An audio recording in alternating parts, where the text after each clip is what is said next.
Brought to you by Palvi Agrico. पालवी ॲग्रिको, भारताचा पहिला AI तंत्रज्ञानावर आधारित B2B आणि B2C ई-कॉमर्स प्लॅटफॉर्म. शेतीसाठी जे काही लागणार थेट तुमच्या बांधावर पोहोचणार, मोबाईलच्या एका क्लिकवर. काय करू, माझा रात्रपासून चष्मा पडाय कुठं की बसले मी आंबट.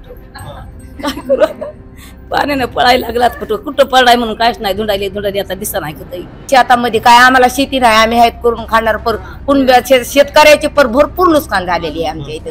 लई नुकसान म्हणजे आम्हाला सुद्धा आता उद्या काम करायला सुद्धा कापस म्हणून कापस गेले, सोयाबीन गेल्यात, समजा आलेलं धान्य गेले. आम्हाला सुद्धा आता कामाला कुठं जायला असे हे नाही. लेकर बाळ कुठं कुणी आंबो जोगायला लावलेत, कुणी हिंगणीला लावलेत, कुणी जसे जसे पाहुणे रावळ्याकडे लावलेत. आणि जे काही धटमन करून जे माणसं राहिलेलं होतात तर हे इथं आम्हाला सरपंचानं आणून घातलंय. पण त्या टायमाला माझ्या घरामध्ये 5 फूट पाणी होतं. मग आता काय काय झालंय, काय काय नाही, धान्य भिजलंय का हाय का काय. जसं केलं स्वयंपाक पाणी, लोकांना पाण्याचं भीती सांगितल्या आम्ही जसं तसं घरामध्ये टाकलंय. आणि इकडं जीप मध्ये सरपंचानं आणून आम्हाला जीव लपवायचे केलेत आमचे. हा जो नकाशा दिसतोय हा बीड जिल्ह्याचा नकाशा आहे आणि हा माजलगाव मध्ये आपण आहोत. इथं वरी माजलगाव धरण आहे. सिंदपणा नदी आणि गोदावरी नदीचा जो पूर आहे, जायकवाडी धरणातून आणि माजलगाव धरणातून जे पाणी सोडलंय, इकडे एक खतगाव आहे माजलगाव तालुक्यात आणि हे कोथरूड, ह्या दोन गावांना फटका बसलाय. आता हे खतगाव जे आहे त्या गावचे अनेक नागरिक आहेत ते कोथरूडच्या या जिल्हा परिषद शाळेमध्ये त्यांना ठेवण्यात आलंय.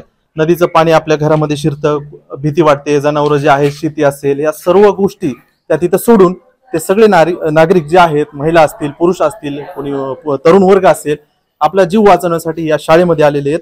त्यांना इथं ठेवण्यात आलेलं आहे. अनेक महिला आहेत, आपण त्यांच्यासोबत बोलण्याचा प्रयत्न करूयात. कुठून आलाय मावशी? माय कुठून आलाय? काय किती दिवस झालं इथे शाळेत तुम्ही? रात्रपासून. पाणी कधी आलतं गावात? 12-1 ला आला असेल. 12 ते जवळ पाणी आलं की आम्ही निष्ठाची ही केलं, गावाच्या बाहेर पडलो. आम्ही लोक म्हणले तुम्ही सुधराच म्हणले. मग आता आलो की येऊन जसं दसरा तसं ठेवून सर भिजा झाली का काय झाले तर काय माहिती. जनावर ते किती येतं?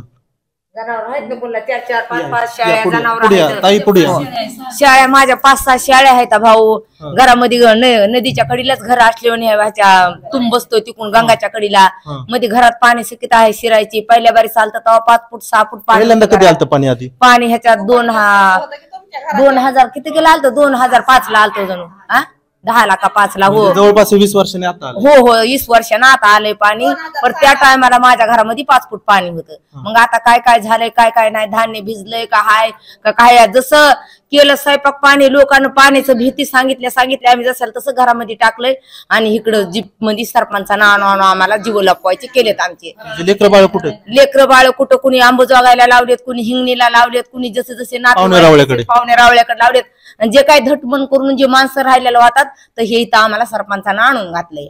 नाही तर जिकडे तिकडं आमचे पण असं माईसली कृपारका असली या पाण्यामुळे लई भीती वाटायलेली आहे आम्हाला पाण्याची. शेतात काय काय तुमच्या? शेतामध्ये काय आम्हाला शेती नाही, आम्ही आहेत करून खाणार. पर शेतकऱ्याचे पर भरपूर नुकसान झालेली आहे आमच्या इथं.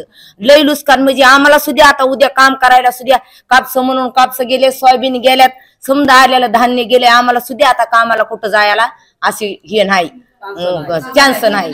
कामाला जायला सुद्धा आम्हाला चान्स नाही. अशी आमची आता परिस्थिती बेकार झाली बघा. जेवण केलं का? जेवण केले तर सकाळ घातलं या झाले सोय. हो झाली तर सोय. इथं सोय केले तर हे उपास पकडले नवरात्राचे पण केलं. इथल्या लोकांना आमची व्यवस्था केली या गावात. मुक्त तसं झालंय. पण इथं जेवणाची ह्याची ज्याला उपास आहे त्याच्या फरावळाची ह्याची पूर्ण व्यवस्था केली. आणि अजून पण इथले बी लोक आमची करायले. तर माय काय नाव तुमचं? माझं नाव महिनाबाई बनसी कसबे. आधी कधी आलतं असं पाणी एवढं? ते तवाच ते आलत पोरगी म्हणते तवाच आलेलं पाणी. पण इथं नव्हतं तालात आम्हाला आडगावाला नेलतं. तितकं वाटतं आपल्या काय ते. आता मला आपल्या आवड कशाला काय करू, माझा रात्रपासून चष्मा पडाय कुठं की बसले मी आंबट. काय करू, पाण्यानं पळायला लागलात कुठं कुठं पडाय म्हणून काहीच नाही. धुंडाली आता दिसत नाही कुठं. काय करावं आता घरामध्ये जसं बाळ कुठं येतं? लेकर बाळ कोणचे गेले तर गावाला कोण. आम्ही आपले दोघी सासूना एक नातून त्या देवळ्याला हाया आणि दोघी सासूना इथं आलात. बाकीचे गेलेत माहेरला हिंगणीला. लेक वारलेले माझे आहे. ती ईद वाचून गेली, आता बाहेर गेली ह्याला संडासला. चालतंय. कुठलं काय नाव आहे मावशी तुमचं? माझं नाव सुनीता भालेराव. किती दिवस झाले ते तुम्ही आता? रात्री 10-12 वाजता आला.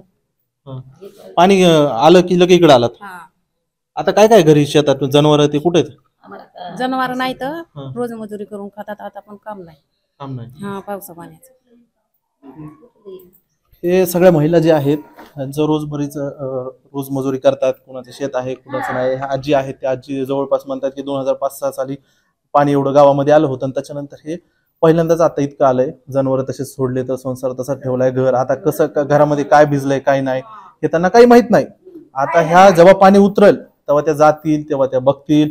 आता त्यांचे जे लेकरं बाळ आहेत पोरं आहेत ते आपापल्या पाहुण्याकडे कोणी अंबाजोगाई परळी इकडे तिकडे आजूबाजूच्या गावात गेलेले आणि ते तिकडे स्थिरावलेत सध्या. आता हे पाणी ओसरल्यानंतर जाणार आहेत. आता मी समजा माजलगाव शिरसाळ्याकडून आलो अजून सुद्धा नदीला गुडघ्याभर पाणी आहे. नदीहून पाणी वाहतंय. माजलगाव धरणाचं हे पूर्ण पाणी ह्या गावा म्हणजे नदी पात्रात सोडण्यात आलेलं आहे. विसर्ग वाढवण्यात आलाय. तसंच पलीकड जर बघितलं आपण जे माजलगाव धरणातून जे पाणी सिंदपना नदीतून गोदावरी नदीला मिळतं ते गोदावरी नदीचं पात्र आणि सिंदपना नदीचं पात्र हा मोठा विसर्ग झाल्यानंतर हे इथून पुढचे जे सर्व गाव आहेत म्हणजे परभणीकडे जी गोदावरी नदी वाहत जाते या सर्व गावांना आजूबाजूच्या पुराचा फटका बसणार आहे. त्यांच्या गावामध्ये शेतामध्ये पाणी शिरणार आहे. आता जर विसर्ग कमी केला असला तरी आता पावसाचा अंदाज वर्तवण्यात आला आहे. पाऊस अजून जर बरसला तर ही परिस्थिती या सर्व महिला असतील आजूबाजूच्या गावातील नागरिक असतील यांच्यामध्ये भीतीचं वातावरण हे तशाच तसं राहणार आहे. थांबूयात आज. मी स्वानंद बिकट थेट माजलगाव मधून मुंबई तकसाठी.